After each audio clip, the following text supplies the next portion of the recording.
Hello and good morning, all of you. Welcome to Alpha Academy, and we are the lecture number 17 of the Science and Tech series. तो आज हम लोग पढ़ेंगे artificial intelligence and 5G के बारे में. ठीक है. पूरी राम कहानी नोट्स में लिखी हुई है. मेन पॉइंट डिस्कस कर लेते हैं क्योंकि बच्चे बोलते हैं कि छोटे छोटे लेक्चर बनाइए, और हमारा भी उद्देश्य यही है कि आपको हम छोटे छोटे लेक्चर दें, छोटी छोटी नॉलेज दें. ठीक है.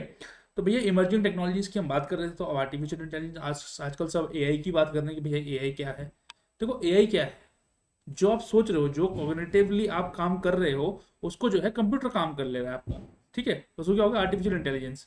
ठीक है. मान लिया आपको घर में पोछा लगाना है. आजकल रोबोट्स आ रहे हैं, वो होते लाइन टेक्नोलॉजी में है, बट देन वो किसका एग्जाम्पल है, आपके आर्टिफिशियल इंटेलिजेंस का. ठीक है. अब आर्टिफिशियल इंटेलिजेंस के अंदर भी दो फील्ड्स आती हैं. एक आती है आपकी मशीन लर्निंग, एक आती है आपकी डीप लर्निंग. ठीक है.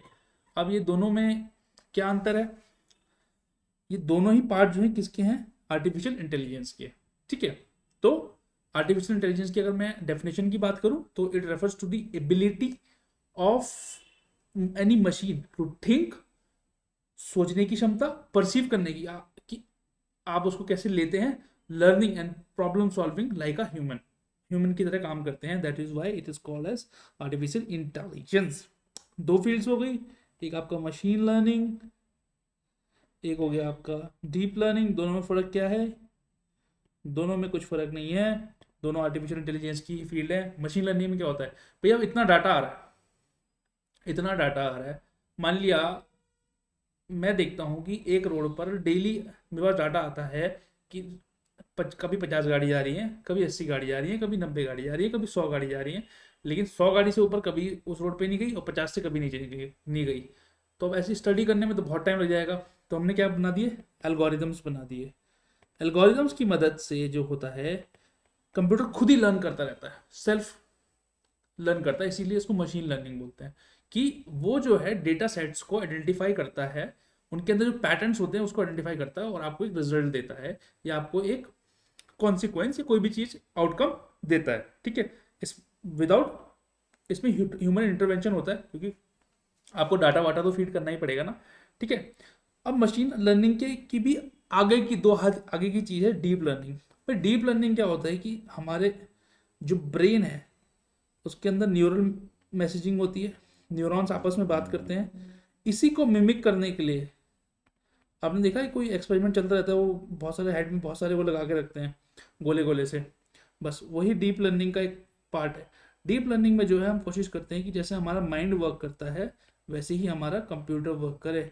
बट देन मैं आपको दोबारा बता दूं, आपको जो है बड़ा ख्याल रखना है ये सब काम करते हुए, क्योंकि एआई जो है हमारे विनाश का कारण भी बन सकता है. ठीक है. तो आ, आगे बात करेंगे जब हम कंक्लूड करेंगे. ठीक है. इंपॉर्टेंस क्या है, बेनिफिट्स क्या है एआई के. एक तो भी आपकी ग्रोथ बूस्ट करेगा. ठीक है. भाई एक नीति आयोग की रिपोर्ट थी, नीति आयोग की रिपोर्ट बोलती है कि अराउंड 1 ट्रिलियन की इकोनॉमी देगा एआई. आपके कंटेंट क्रिएटर्स हो गए, इतने सारे लोग आ गए, वो क्या करेंगे, वो सब आपको जॉब बना के देंगे, आपकी इकोनॉमी में बूस्ट करेंगे. ठीक है. देखो मेरा एक दोस्त था, वो बड़ी अच्छी बात बोलता था कि अभिमन्यु देखो टेक्नोलॉजिकल चेंज तो होना है. No, either you stay out of it और you be part of it. तो इट्स बेटर कि you be a part of it, and you should understand the technology as a upcoming bureaucrat, as a upcoming civil servant, as a upcoming anything in your life. You should always have a hang of things in the field of technology. Technology के बिना आजकल काम नहीं चल रहा है. जैसे आपको पढ़ना लिखना आना चाहिए, बोलना आना चाहिए, उसी प्रकार से टेक्नोलॉजी भी एक मोड ऑफ कम्युनिकेशन बन चुका है आदमी को अपनी बात कहने का. और कौन से क्षेत्र हैं जहां आप इसका इस्तेमाल कर सकते हैं, मैन्युफैक्चरिंग में इस्तेमाल कर सकते हैं. देखो ये डिटेल में सब कुछ लिखा हुआ है नोट्स में. ठीक है. फिनेंशियल सर्विसेज में आजकल आप देख रहे हो, देखो मैं तो हमेशा एग्जांपल देता हूँ जीरोडा, क्योंकि मेरे को तो बड़े अच्छे लगते हैं वो दोनों बंदे. ठीक है. उसके अलावा आपको ग्रो अप स्टॉक्स ये भी हैं. देखो जीरोडा ने क्या किया, जीरोडा ने फाइनेंशियल सर्विसेज को, या ये इन पर्टिकुलर स्टॉक मार्केटिंग को कितना आसान बना दिया. लोग आज ऐप से खरीद बेच रहे हैं, अपने आप लोग अपना पैसा मैनेज कर रहे हैं. तो इससे ये क्या है, एक टाइप की इंपॉर्टेंस है एआई की. उन्होंने बहुत ज़्यादा एआई तो अभी एम्प्लॉय नहीं किया, बट देन बहुत सारी चीज़ें एआई से ही चलती हैं वहाँ पे. भाई इतना डाटा आ रहा है, इतना सब कुछ आ रहा है, वो कैसे बताएंगे? वो ऐसा तो है नहीं कि उनके फाउंडर्स खुद बैठ के पढ़ रहे हैं हर एक डेटा सेट को और तब आपको बता रहे हैं, ऐसा नहीं होता। ठीक है, उनके कंप्यूटर्स एनालाइज करते हैं, उनके कंप्यूटर्स उनको बता देते हैं कि हाँ भैया ये है, उसके बाद वो जो रिजल्ट है आपको बता देते हैं। मैन्युफैक्चरिंग में इस्तेमाल हो सकता है। मैन्युफैक्चरिंग कैसे भाई? ऑटोमेशन बढ़ रहा है, ठीक है, ऑटोमेटिक ऑटोमेटिक मशीन्स आ रही हैं, फाइनेंशियल सर्विसेज, एनर्जी, लॉजिस्टिक्स, हर क्षेत्र में जो है आर्टिफिशियल इंटेलिजेंस का काम है। साइंस एंड टेक आपका, सोशल डेवलपमेंट, सोशल डेवलपमेंट में कैसे करेंगे? देखो एक बड़ा अच्छा एग्जांपल हमने नोट्स में भी लिखा हुआ है वो, कि मान लीजिए स्वच्छ भारत अभियान के तहत आपको जो है पिक्चर्स अपलोड करनी है। क्या करनी है? पिक्चर्स अपलोड करनी है। एआई से वो उसको आप स्कैन भी कर सकते हैं। अभी खैर अभी ये प्रोविजन नहीं है, लेकिन मैं आपको बता रहा हूँ। देखो फ्यूचरिस्टिक सोचना है ना आपको, ये एआई से स्कैन कर सकता है। एआई क्या करेगा? आप एक पहले की पिक्चर लेंगे, एक बाद की पिक्चर लेंगे, दोनों अपलोड करेंगे, एआई क्या कर लेगा? एआई उसको देख लेगा, हाँ भाई ये सही है नहीं है। अगर जैसे आप इंश्योरेंस कंपनीज हैं, डिट्टो वगैरह हैं, वो क्या करते हैं? ठीक है, डिट्टो तो नहीं, अभी डिट्टो उसमें नहीं आया, बट देन जैसे आपके जो विराट कोहली है, कौन सी कंपनी का ऐड करते हैं वो, इंश्योरेंस कंपनी, तो एक बार मैंने उससे इंश्योरेंस कराया भी था। तो क्या करते हैं वो? पिक्चर्स अपलोड करा देते हैं आपकी कार की, घर बैठे बैठे हम इंश्योरेंस करते हैं। तो उनका क्या है? वो एआई से ही तो देख रहे हैं कि गाड़ी में कहाँ डेंट पड़ा हुआ है, कहाँ नहीं पड़ा हुआ है। ये क्या है? ये सब आपकी एआई के रोल हैं या बेनिफिट्स हैं, कहाँ कहाँ आप इम्प्लॉय कर सकते हैं। लॉ एनफोर्समेंट में, डिजास्टर मैनेजमेंट में, you name a field and you can employ the artificial intelligence. But then उसके चैलेंजेस हैं, और इन पर्टिकुलर इंडिया में क्या चैलेंजेस है? एक तो हमारे पास एक्सपर्टीज़ नहीं है, हमारे इंजीनियर्स तो सारे बाहर चले जाते हैं, यूएसए, यूके, कोई सिंगापुर जा रहा है। भाई मैं आपको बताऊं कि मेरे भी जितने दोस्त हैं जो अच्छे अच्छे डेटा साइंटिस्ट हैं, अच्छे अच्छे जो बंदे कुछ कर सकते थे, वो सब के सब बाहर हैं। और उनकी गलती नहीं है, क्योंकि हम शायद एक माहौल प्रोवाइड नहीं कर पा रहे हैं उनको, एक जो जीवन शैली उनको चाहिए वो नहीं दे पा रहे हैं। इसमें हमारी ही गलती है एज अ सोसाइटी भी, एज अ गवर्न, और उनको वो गवर्नेंस भी नहीं दे पा रहे हैं, उनको बाहर के देशों में मिलती है। तो वहाँ पे गवर्नमेंट की दिक्कत है, हमको एम्प्लॉय करना पड़ेगा, उन्हें रोकना पड़ेगा। जो हमारा ब्रेन ड्रेन है उसको रोकना पड़ेगा, क्योंकि जब वो यहाँ रहेंगे तभी यहाँ काम काम होगा। ठीक है, बना इंडिया के लिए ही रहे हैं, लेकिन जो उनका प्रोडक्ट है वो इम्प्लीमेंट इंडिया में ही हो रहा है, बट देन वो प्रोडक्ट बना कौन रही है? बना भी वही रहे हैं, बट देन कंपनी कौन है? पैसा कौन कमा रही है? आपकी बाहर की कंपनी। तो उसको रोकना होगा। ठीक है, देन आपकी आईपीआर रिजीम हमारी सही नहीं है अभी भी, इंटेलेक्चुअल प्रॉपर्टी। देखो यार, ये सब न्यू फील्ड्स हैं, देखो टाइम लगता है इवॉल्व होने में। ठीक है, ऐसा नहीं कि आज आईपी की फील्ड है इंटरनेशनली और आप उसको लाके इंप्लीमेंट कर दें और कल से आप सोचने लगे सब आईपीआर का पालन करने लगेंगे। Everything takes time in life. Okay, data related issues हैं, ब्रीच ऑफ प्राइवेसी हो जाती है। ठीक है, प्राइवेसी इश्यूज हैं, डेटा जो है सारा बाहर ही हो रहा है, इसलिए लोकलाइजेशन ऑफ डेटा की बात कर रही है। इंफ्रास्ट्रक्चर नहीं है, प्राइवेसी की दिक्कत है, अवेयरनेस नहीं है लोगों में, और बहुत अवेयरनेस नहीं है तो डिजिटल डिवाइड क्रिएट हो गया है। तो डिजिटल डिवाइड से क्या हो रहा है कि एक मजदूर है बेचारा 12 घंटे काम करता है, वो शाम को 500 रुपये कमाता है। एक व्यक्ति है 6 घंटे लैपटॉप पे काम करता है, कोडिंग करता है, वो दिन के 50,000 रुपये, या चलो ज़्यादा भावुक नहीं होते, 5,000 रुपये कमाता है। तो ये क्या है? ये एक टाइप का डिजिटल डिवाइड है, क्योंकि यहाँ पे लोग बहुत ज़्यादा हैं, यहाँ पे लोग बहुत कम हैं। ठीक है, तो कुछ लोगों को यहाँ से यहाँ लाना पड़ेगा, तभी एक बैलेंस क्रिएट होगा। ठीक है, अब एथिकल इश्यूज क्या हैं एआई के? देखो एक तो बायसनेस है। बायसनेस कैसी है कि मान लिया मैं कोई कोड कर रहा हूँ कोई प्रोग्राम, और मेरे अंदर एक प्रेजुडाइज है कि ये ऐसे पर्टिकुलर दिखने वाले व्यक्ति को, अगर मैं एग्जांपल ले लूँ कि, चलो पर्टिकुलर एग्जांपल लेना सही नहीं होगा क्योंकि वो हो सकता है किसी व्यक्ति को पर्टेन कर जाए, बोला जाए कोई भी एक्स व्यक्ति मान लीजिए आप, मेरे को वो अच्छा नहीं लगता है। ठीक है, तो मेरे मन में एक धारणा है कि भैया इस प्रकार के दिखने वाले व्यक्ति जो हैं बेकार होते हैं। तो मैंने एक मशीन बनाई, तो उसमें डाल दिया कि यार आपने जैसे ही इसको देखें, आप अपने आप को लॉक, वो मशीन लॉकडाउन हो जाएगी, या वो मशीन आप पे अगर वो कोई डिफेंस सिस्टम है तो फायर करने लग जाएगी। तो एक बायसनेस की प्रॉब्लम आ सकती है, अकाउंटेबिलिटी की प्रॉब्लम है, क्योंकि इतने सारे लोग हैं, किसी का थॉट प्रोसेस किसी और का है, प्रोडक्ट कोई और बना रहा है, प्रोडक्ट मार्केट कोई और कर रहा है, प्रोडक्ट इंप्लीमेंट कोई और कर रहा है, तो कैसे आप अकाउंटेबिलिटी फिक्स करेंगे उस चीज़ में? ठीक है, देन आपके सेफ्टी के इश्यूज हैं, जिसमें कि अगर प्राइवेसी का इशू आ जाता है, आपका डेटा का इशू आ जाता है। ठीक है, देन ट्रांसपेरेंसी नहीं है, तो ट्रांसपेरेंसी तो कहीं नहीं रहती। अकाउंटेबिलिटी और ट्रांसपेरेंसी तो दो एक ऐसे कीवर्ड हैं कि आपको कुछ समझ में नहीं आया तो ये दोनों तो लिख ही देना। देन सुपर इंटेलिजेंस एक प्रॉब्लम हो सकती है, मतलब कि कंप्यूटर जो है हो सकता है उस एरिया में पहुंच जाए जहां उसे हमारी ज़रूरत ही ना पड़े, जहां उसे हमारी ज़रूरत ही ना पड़े, वो खुद ही इंप्रूव हो जाए। And that could, you know, in coming days or in coming time, that could prove to be fatal for human race, ठीक है, that could prove fatal for human race. Now what are the steps taken for artificial intelligence? कुछ steps लिए जैसे हमने budget 29-30 में तो क्या करते हैं, सबसे पहले तो एक रिसर्च, एक या तो कोई कमेटी बना देते हैं या फाउंडेशन बना देते हैं। तो एक हमने नेशनल रिसर्च फाउंडेशन बना दी, ठीक है, नेशनल रिसर्च फाउंडेशन बना दी, नेशनल रिसर्च फाउंडेशन बना दी with an aim to catalyse and energise research and innovation across the country. फिर एक और चीज़ बना दी हमने, एक सेंटर ऑफ एक्सीलेंस बना दिया, ठीक है। तो यार ये सब जो है लिखा हुआ है आपका। फिर एक था कि प्रधानमंत्री फसल बीमा योजना में जो इंश्योरेंस की सर्वेइंग होगी उसमें आप आर्टिफिशियल इंटेलिजेंस एम्प्लॉय करेंगे, ठीक है। ये सब जो है basically these are some steps taken by the government for the promotion of artificial intelligence. Way forward क्या है, देखो वे फॉरवर्ड की पूरी कहानी जो आपको एग्जाम में लिखनी है वो तो नोट्स में लिखी हुई है, वहां से निकाल लेना।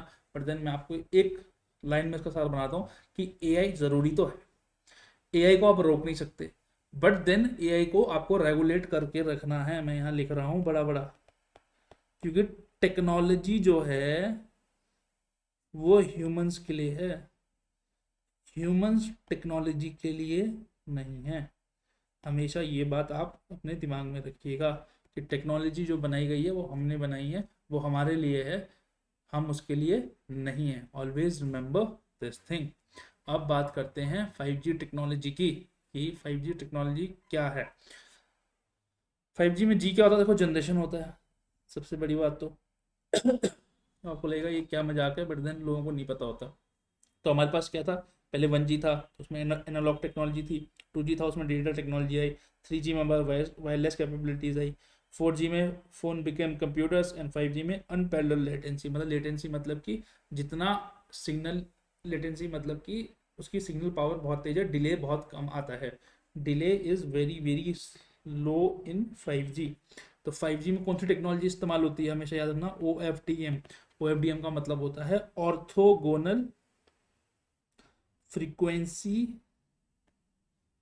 डिवीजन मल्टीप्लेक्सिंग, ठीक है। ये होता क्या है, बड़ा खतरनाक सा वर्क है भाई। देखो ये वो डिजिटल टेक्नोलॉजी है जिनमें कि सिग्नल्स के साथ पावर होती है कि वो डिफरेंट चैनल्स में एक बारी में मॉड्यूलेट कर सकते हैं अपने आप को, जिससे कि इंटरफेरेंस कम होती है सिग्नल में, और सिग्नल जो है बड़े स्मूथ चलते हैं, जिससे कि बड़ी अच्छी स्पीड आती है। और जब 5G स्पीड आएगी तो आपको जो 2 GB का डाटा पूरे दिन अभी देखते हो वो 1 घंटे में ख़त्म हो जाएगा। ये मैं आपको लिख के देता हूँ, ठीक है। तो बेसिकली, और क्योंकि जब 5G में जो स्पीड्स आ रही है वो 2 GB 20 Gbps तक है, गीगाबाइट्स, तो देख लो आप, ठीक है। तो 5G का इस्तेमाल ना कर सकते हो आप। देखो health care, smart cities, transport, ये सब तो है ही हैं, ठीक है, इकोनॉमी को बूस्ट करने में, ठीक है। आपका जो, अब जो आपके डिजिटल क्रिएटर हैं, मान लिया मैं ये चैनल बना रहा हूँ, अब ये 1-1 GB की वीडियोस रहती हैं, ठीक है। 1 GB की वीडियोस अपलोड होने में, डाउनलोड करना है उसको, एडिट करना है, एडिट करके मेरे को डालना है, तो ये क्या है, इसके लिए मुझे नेट चाहिए, और मतलब अनलिमिटेड नेट चाहिए और अच्छी स्पीड चाहिए, तभी मैं काम कर पाऊँगा। तो उसके लिए बहुत ज़रूरी है कि 5G आए, इकनॉमी बूस्ट करेगा। इनफैक्ट जो हम लोग हैं कंटेंट क्रिएटर्स, ऐप डेवलपर्स, हमारे भाई, consumers, operators, OEMs, original equipment manufacture जिसको बोलते हैं, ये सब मिलके जो है लगभग लगभग 22.3 मिलियन जॉब्स क्रिएट करेंगे। ये हम नहीं बोल रहे हैं, ये एक रिपोर्ट बोलती है, ठीक है। और लगभग लगभग 1 ट्रिलियन की इकनॉमी जनरेट कर सकते हैं हम सिर्फ 5G का इस्तेमाल करके। तो देख रहे हैं आप कि टेक्नोलॉजी कितनी ज़बरदस्त है, कितनी ज़रूरी है। लेकिन टेक्नोलॉजिकल चेंजेस तो हमेशा रहेंगे इंडिया में। तो सबसे बड़ी बात भैया, स्पेक्ट्रम की अवेलेबिलिटी। अभी अभी आपने देखा होगा कि इसका स्पेक्ट्रम बिका भी है, ठीक है, जिसके लिए कि काफ़ी चर्चा में रहा कि भैया 4G के लिए तो आपने बोला कि 2.5 लाख करोड़ का नुकसान हो गया, और ये बिका ही 1.5 लाख करोड़ का। तो ऐसा क्या था 4G में जो 5G में नहीं है, ठीक है। तो वे वाली है ना आजकल, ऐसा क्या है इसमें जो मेरे में नहीं है, ठीक है, वो चक दे इंडिया में एक डायलॉग है, तो 5G आजकल 4G से वैसे ही बोल रहा है, ठीक है, कि ऐसा क्या है इसमें जो मेरे में नहीं है, कि 4G में जितने का तुमने स्कैम दिखाया उतने का तो मैं, उससे तो कम में मैं भी बिकाऊँ, जबकि मेरी स्पीड भी अच्छी है, ठीक है, खैर मजाक की बात अलग। तो टेक्नोलॉजिकल चैलेंजेस में क्या है कि आपकी एक तो स्पेक्ट्रम की अवेलेबिलिटी नहीं है, बहुत कम है, ठीक है। देखो सबसे प्रॉब्लम जो आती है ना चैलेंज, मैं आपको बताता हूँ कि 5G काम कैसे करता है। इसमें एक तो टावर जो होते हैं बहुत पास पास लगने चाहिए, बहुत लॉन्ग रेंज नहीं होती है इसकी, और ये आपस में कनेक्टेड होने चाहिए वाया फाइबर, इसलिए फाइबराइजेशन की बात चलती है कि फाइबराइजेशन करना है हमें टावर्स का, तभी जो है हम 5G को इम्प्लीमेंट कर जाएंगे। बड़े घने लगते हैं इसमें टावर जो होते हैं, तो वो एक टेक्नोलॉजिकल है। फिर हमारे पास इक्विपमेंट नहीं होता, सब कुछ तो हमें बाहर से लेके आना पड़ता है, तो OEM हमें करने हैं कि ओरिजिनल इक्विपमेंट मैन्युफैक्चरर चाहिए हमें, ठीक है, तो OEM हमें जनरेट करने हैं, ठीक है। फिर देन भैया ये सब करना है तो फिनेंस चाहिए, पैसा चाहिए, तो फिनेंशियल चैलेंज है, कैपिटल लानी है आपको, इन्वेस्टमेंट करनी है। देन इंफ्रास्ट्रक्चर का एक चैलेंज है कि भैया आपको इंफ्रास्ट्रक्चर बनाना है, जो ये मैंने आपको टावर्स की बात करी। देन आपकी प्राइवेसी कंसर्न्स हैं, डिजिटल डिवाइड है, बहुत सारी चीज़ें हैं, ठीक है। अब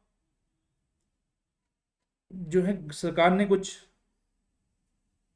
प्रोग्राम स्टार्ट किए, तो फर्स्ट मैंने आपको बताया था, या तो कमेटी बना देते हैं या कुछ बना देते हैं, तो एक 5G हाई लेवल फोरम बना दिया हमने, ठीक है। फिर पिछली बार जैसे हमने एक सेंटर ऑफ एक्सलेंस बना दिया था आर्टिफिशियल टेक्नोलॉजी के लिए, इसमें हमने एक प्रोग्राम बना दिया, उस प्रोग्राम को हमने नाम दे दिया end to end 5G test bed, ठीक है। तो बेसिकली, और अगर आप जाएंगे वहाँ पे तो और भी आपको मिलेगा। तो बात सारी क्या है कि आपको जो है 5G तो एक तो टेक्नोलॉजी के बारे में समझना है कि वो टेक्नोलॉजी है क्या, वहाँ आपका प्रीलिम्स का खत्म हो गया। मेंस के लिए आपको एक तो ये देखना है कि 5G इम्प्लीमेंट कैसे होगा, उसके चैलेंजेस क्या हैं हमारे देश में, बट क्योंकि इन पर्टिकुलर इंडिया के बारे में लिखना चैलेंजेस, तो देश में क्या चैलेंजेस हैं उसको आप सॉर्ट आउट कैसे करेंगे, और वे फॉरवर्ड क्या है, ठीक है। वे फॉरवर्ड जरूर लिखना। तो वे फॉरवर्ड में आप कभी ये नहीं बोल सकते भैया 5G लगाओ मत, बहुत खर्चा है इसमें, ठीक है। और उसमें क्या करेंगे कि भैया जो हमारे OEM है, ओरिजिनल इक्विपमेंट मैन्युफैक्चरर, उन्हें बढ़ावा देंगे, मेड फॉर लोकल करेंगे, जितना भी डाटा सेंटर है उसको लोकलाइज करेंगे, लोकलाइजेशन ऑफ डाटा करेंगे, ठीक है। ग्लोबल हार्मोनाइज स्पेक्ट्रम लाएंगे जो हमारे ग्लोबल स्टैंडर्ड्स या ग्लोबल हार्मनी में हो, ठीक है। जैसे आपका कस्टम्स में होता है ना कि 7 नंबर का कोड होगा तो हर दुनिया में 60 नंबर का कोड होगा, वैसे ही स्पेक्ट्रम में भी आप हार्मोनाइजेशन ला सकते हैं, डेटा सेंटर्स को सिक्योर कर सकते हैं, ट्रायल्स कर सकते हैं पहले 5G के, और उसकी टेस्टिंग होनी चाहिए प्रॉपर, एंड उसका तब आराम आराम से रोल आउट होना चाहिए। इनफैक्ट 5G का रोल आउट स्टार्ट हो चुका है। तो that is for all today. आज हम थैंक यू वाली स्लाइड लगाना भूल गए, तो मैं आपके लिए लिख देता हूँ, thank you very much and have a nice day. I wish you a very happy day. Take care of your health, खुश रहिए। कोई भी डाउट हो हमारे से पूछिए, आप हमें कांटेक्ट कर सकते हैं 8630711706 पे, या आप इस वीडियो के नीचे कमेंट करिए और हम आप तक ज़रूर पहुँचेंगे, ये हमारा वादा है। Thank you, bye bye, take care.